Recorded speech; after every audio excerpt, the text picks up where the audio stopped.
Democratic Senator Cory Booker just announced that he's joining the race for president. I grew up knowing that the only way we can make change is when people come together. The New Jersey lawmaker has long been expected to make a presidential run. Booker has served in the Senate since 2013 and previously served as mayor of Newark. Earlier, we spoke to our CBSN political reporter Caitlin Huey-Burns just after he officially announced. First of all, there is a lot of symbolism coming from the day that he is announcing. Today is February 1st. It's the kickoff to Black History Month, so that is no coincidence there. Right. He's very much trying to play into that, and you'll see kind of in a video that he has taped for his supporters and sending out an email letting people know. He's also talking to radio stations later today with heavy Black and Latino audiences, so very much trying to talk about his campaign there. And also we saw, just last week, Kamala Harris announced her presidential campaign on Martin Luther King Day.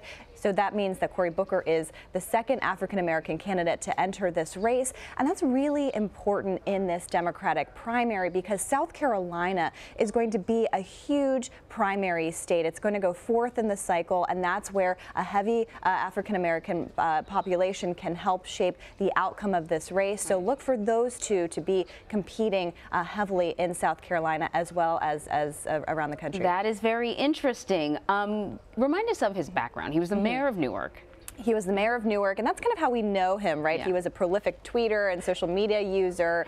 There were always stories about him in Newark. Remember when he sort of ran into a burning house, I think? Yes, and like filling potholes and kind of being the mayor of the country kind of thing, and really made a name for himself there, too. He moved to Newark after school to start a nonprofit. He went to Stanford, was a Rhodes Scholar, and he joined the Senate several years ago to fill a seat for a special election for an outgoing senator, and he was reelected.